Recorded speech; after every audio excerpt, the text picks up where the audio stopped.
नयन IAS में आपका स्वागत है। आधुनिक भारत के इतिहास के महत्वपूर्ण प्रश्नों को देखते हैं। पहला प्रश्न है, निम्नलिखित में से कौन नीला जल योजना ब्लू वाटर नीति से संबंधित है? अल्फांसो डी अल्मीडा उत्तर होगा ए इसका।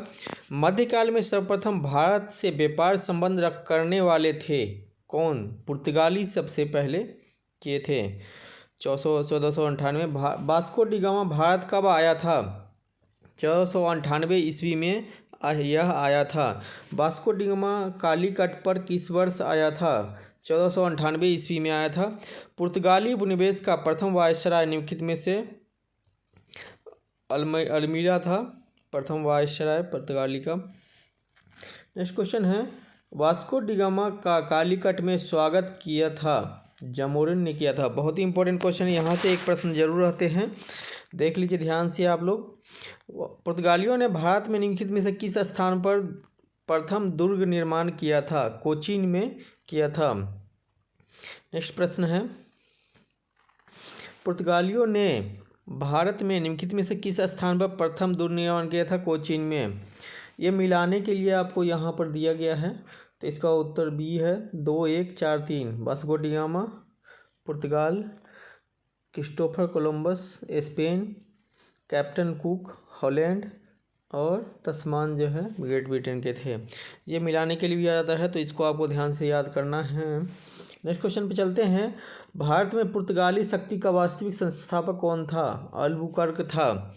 किस यूरोपीय ने भारत में प्रथमतः सामुद्रिक व्यापारिक केंद्र स्थापित किए थे? पुर्तगाली ने किया था। बंगाल की निम्नलिखित फैक्ट्री में से एक जो पुर्तगाली द्वारा स्थापित की गई थी वह कहाँ पर थी? हुगली में थी। कई बार एग्जाम में क्वेश्चन पूछा जा चुका है। निम्नलिखित में से कौन कोलकाता का संस्थापक था? जॉब चार्नॉक था। कलकत्ता किसने बताया था?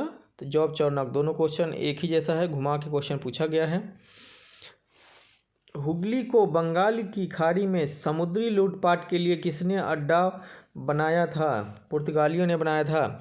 निम्नलिखित में से किस स्थान में भारत में प्रथम नगर निगम स्थापित किया गया था? मद्रास में किया गया था भारत में प्रथम।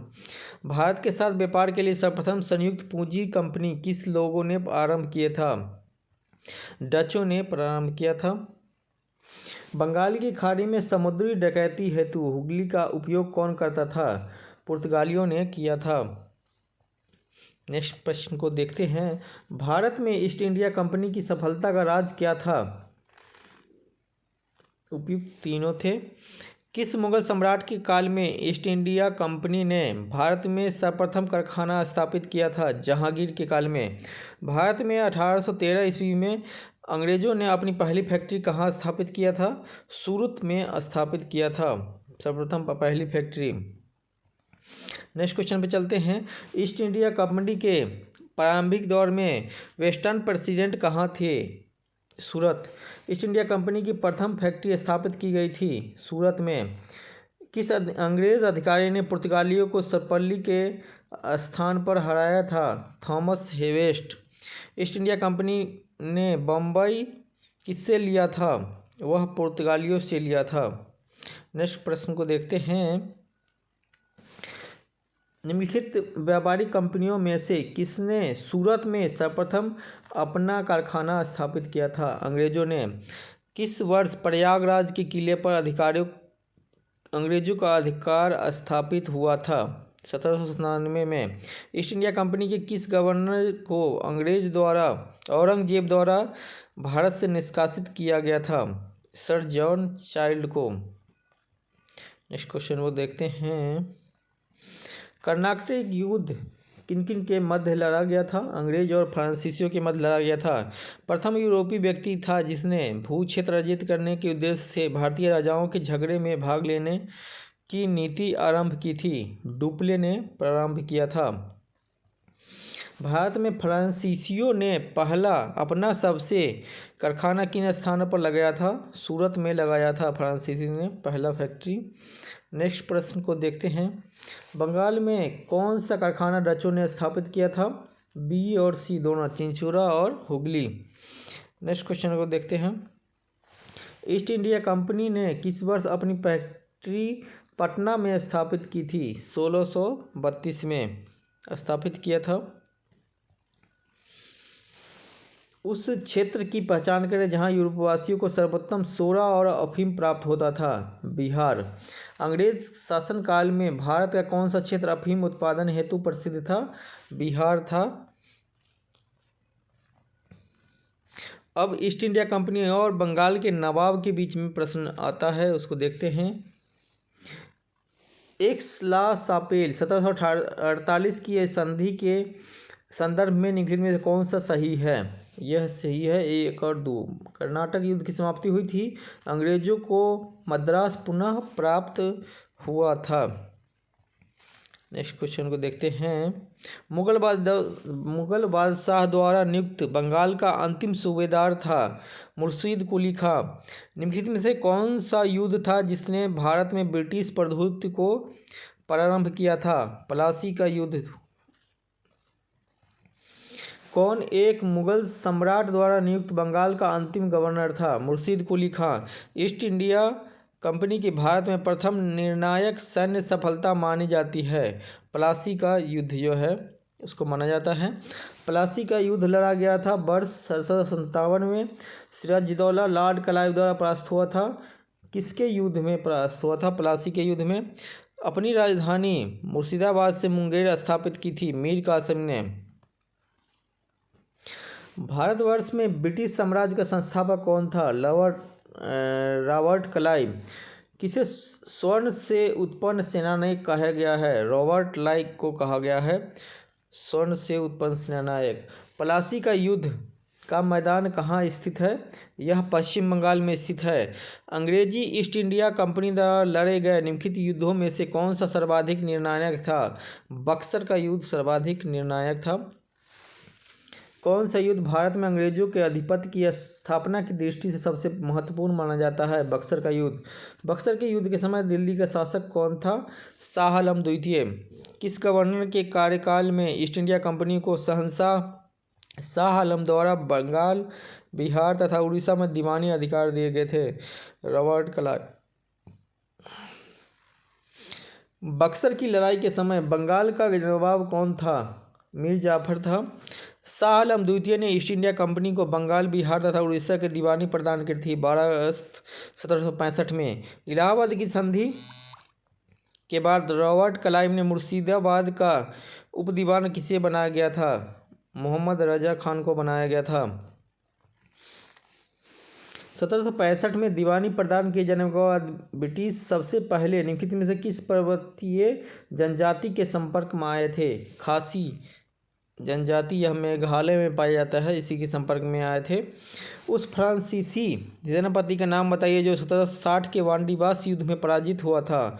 काउंट लाली। वांडीबास के युद्ध 1760 में किसके बीच हुआ था? ब्रिटिश और फ्रेंच के बीच में हुआ था। 18वें शतक में भारत में लड़े गए युद्धों का निम्नलिखित में से सही काल क्या है? अंबर युद्ध, प्लासी का युद्ध, वांडीबास युद्ध और बक्सर का युद्ध। ये क्रम वाइज आता है इसके क्वेश्चन में। नेक्स्ट प्रश्न को देखते हैं। 1760 का प्रसिद्ध वांडीबास का युद्ध अंग्रेजों द्वारा किसके खिलाफ लड़ा गया था? फ्रांसीसी के बीच में लड़ा गया था। अभी हमने क्वेश्चन को देखा था इसको। नेक्स्ट प्रश्न को देखते हैं। किसने भारत में अंग्रेजों का सर्वाधिक विरोध किया था? मराठा ने किया था। बहुत ही इंपॉर्टेंट क्वेश्चन है ये। रणजीत सिंह के राज्य में सम्मिलित था श्रीनगर। रणजीत सिंह किस मिसल से संबंधित थी? शुक्र-चकिया मिसल से संबंधित थे। ये बहुत ही इंपॉर्टेंट क्वेश्चन है। महाराजा रणजीत सिंह के राजधानी थी लाहौर थी। राजा रणजीत सिंह ने किस स्थान पर अदालत ए आला की स्थापना की थी? लाहौर में अदालत ए स्थापना किया था। रणजीत सिंह ने सुप्रसिद्ध कोहिनूर हीरा प्राप्त किया था शाह सूजा से। सिख राज्य का अंतिम राजा कौन था? दिलीप सिंह था। पंजाब के पूर्व महाराजा दिलीप सिंह के विषय में निम्नलिखित में से कौन सा कथन सत्य है? 23 अक्टूबर 1893 को उनका निधन पेरिस में हुआ था। सिख साम्राज्य का अंतिम शासक कौन था? दिलीप सिंह था। महाराजा रणजीत सिंह के उत्तराधिकारी थे खड़ग सिंह। पंजाब के विलय के पश्चात पंजाब पर शासन करने के लिए निम्नलिखित में से कौन से 3% का सदस्य नहीं था? ए और डी। नेक्स्ट क्वेश्चन को चलते हैं। गवर्नर जनरल और वायसराय से ज़्यादा क्वेश्चन पूछता है, यहाँ से देखते हैं। अब जो है गवर्नर जनरल और वायसराय के वीडियो को पॉज करके आप पढ़ सकते हैं, इसमें इंपॉर्टेंट जो भी लगे आपको। उसके अलावा हम क्वेश्चन यहाँ से स्टार्ट करते हैं। अब जो है भारत के प्रथम गवर्नर जनरल कौन थे?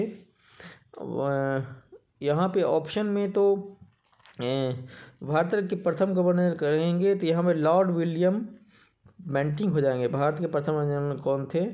तो यह जो है इसमें मैंने दिया है लॉर्ड विलियम बेंटिक होगा इसका उत्तर, भारत के प्रथम गवर्नर जनरल।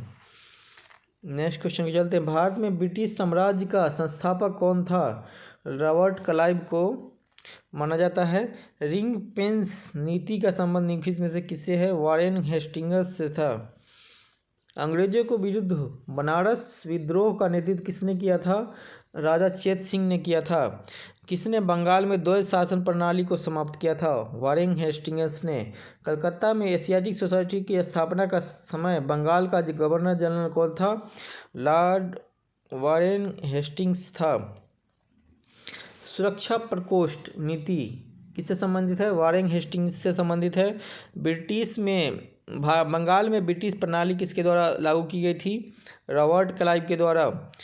किस गवर्नर जनरल पर महाभियोग चलाया गया था? वॉरेन हेस्टिंग्स पे लगाया गया था महाभियोग। भारतीय लोक सेवा का प्रवर्तक प्रवर्तक किया गया कॉर्नवालिस के शासनकाल में। 18वीं शताब्दी के उत्तरार्ध में किसे पराया कंपनी बहादुर की शान शौकत का स्थानीय प्रतिनिधि कहा जाता था? दरोगा को। किस पर ब्रिटिश संसद में महाभियोग चलाया गया था? वॉरेन हेस्टिंग्स पे। नेक्स्ट क्वेश्चन को देखते हैं हम। भारतीय न्यायिक संगठन का स्थापना किसने किया था? लॉर्ड कॉर्नवालिस ने। लॉर्ड कॉर्नवालिस की कब्र कहाँ पर है? गाजीपुर में है। सहायक संधि को किसके काल में कार्यान्वित किया गया था? लॉर्ड वेलेस्ली के। सहायक संधि स्वीकार नहीं की गई थी। वेलेस्ली की सहायक संधि को स्वीकार करने वाला पहला मराठा सरदार था पेशवा बाजीराव टू। 1802 की वसीन की संधि पर हस्ताक्षर किसके मध्य हुआ था? अंग्रेज तथा बाजीराव टू के मध्य हुआ था। सहायक संधि को स्वीकार करने वाला प्रथम शासक था अवध का नवाब। सहायक संधि व्यवस्था को स्वीकार करने वाले प्रथम भारतीय देशी शासक कौन थे? हैदराबाद के निजाम। नेक्स्ट क्वेश्चन को देखते हैं। भारतीय राज्यों पर अंग्रेजी प्रभुत्व स्थापित करने के लिए किसने प्रशासन में सहायक संधि प्रणाली की सूत्रपात किया था? Lord Wellesley. अंग्रेज नेपाल युद्ध किसके शासनकाल में हुआ था? वह है लॉर्ड हेस्टिंग्स। सुगौली की संधि हुई थी 1815 ईस्वी में। Next question. तृतीय आंग्ल मराठा युद्ध संबंध है लॉर्ड हेस्टिंग्स से। सर टॉमस मुनरो किन वर्षों में मद्रास के गवर्नर रहे? 1820 से 27 में। ठगों के दमन में निम्नलिखित से कौन संबंध था? कैप्टन स्लीमैन ठगों के संबंधित थे। ठगों का उन्मूलन किसके नेतृत्व में किया गया था? कैप्टन स्लीमैन के नेतृत्व में ठगों का उन्मूलन किया गया था। सती प्रथा पर प्रतिबंध किसने लगाई थी? लॉर्ड विलियम बेंटिक ने लगाया था। किस गवर्नर जनरल में से कौन एक तृतीय आंग्ल मैसूर से संबंध है? लॉर्ड कॉर्नवालिस संबंध है। बघात का रियासत ब्रिटिश में विलय कब हुआ था? 1850 में। ब्रिटिश साम्राज्य में अवध का विलय कब हुआ था? 1856 में। सती को गैर कानूनी किसने घोषित किया था? लॉर्ड विलियम बेंटिक ने घोषित किया था। विलियम बेंटिक के द्वारा सती प्रथा किस वर्ष समाप्त की गई थी? 1829 में। किस वर्ष बंगाल से दासों के निर्यात को रोक दिया गया था? 1889 ईस्वी में रोक दिया गया था। किसने विलय की नीति नियोजित क्रियान्वित की थी? डलहौजी ने किया था।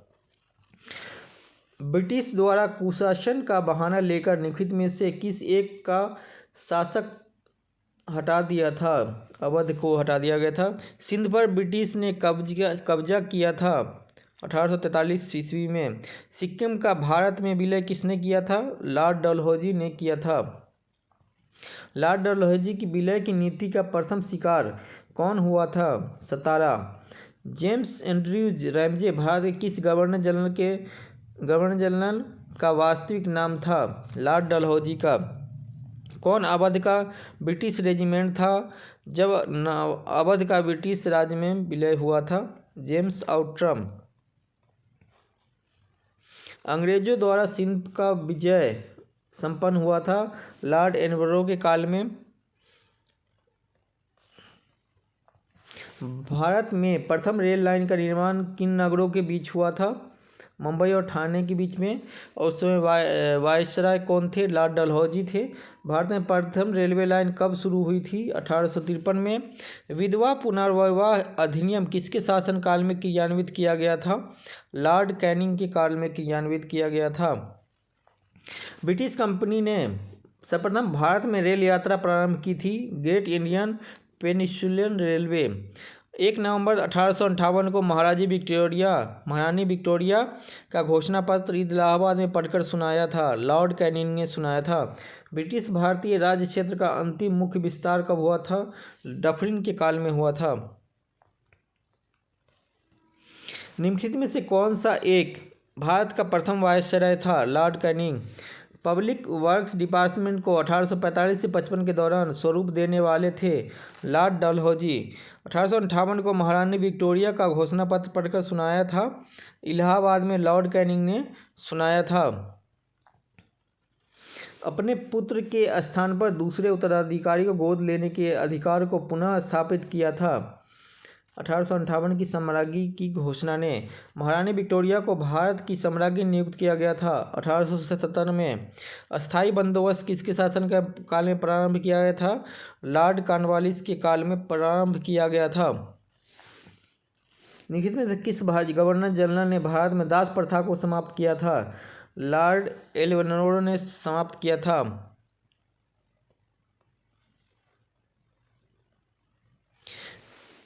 निम्नलिखित में से किसने राजपूताना की देशी रियासत के साथ 1817 से 18 की अधीनस्थ संधि की बातचीत की थी? चार्ल्स मेटकॉफ ने बात किया था। निम्नलिखित में से कौन चतुराईपूर्ण निष्क्रियता की नीति के साथ जुड़ा है? John Lawrence. वह कौन व्यक्ति था जिसने भारत में पहली बार जनसंख्या की जनगणना करवाई थी? लॉर्ड मेयो ने जनसंख्या की जनगणना करवाई थी।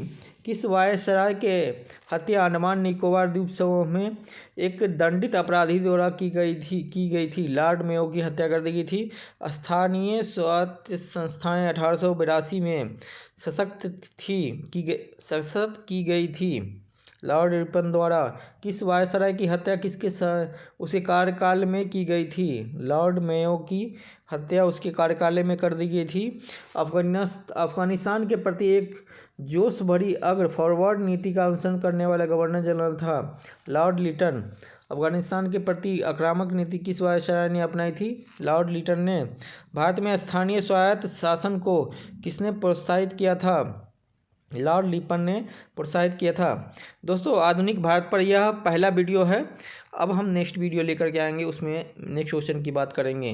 चैनल को यदि सब्सक्राइब नहीं किया है, चैनल को सब्सक्राइब कर दे, वीडियो को लाइक कर दे और ज़्यादा से ज़्यादा शेयर कर दे ताकि अन्य लोगों को भी इसका लाभ मिल सके।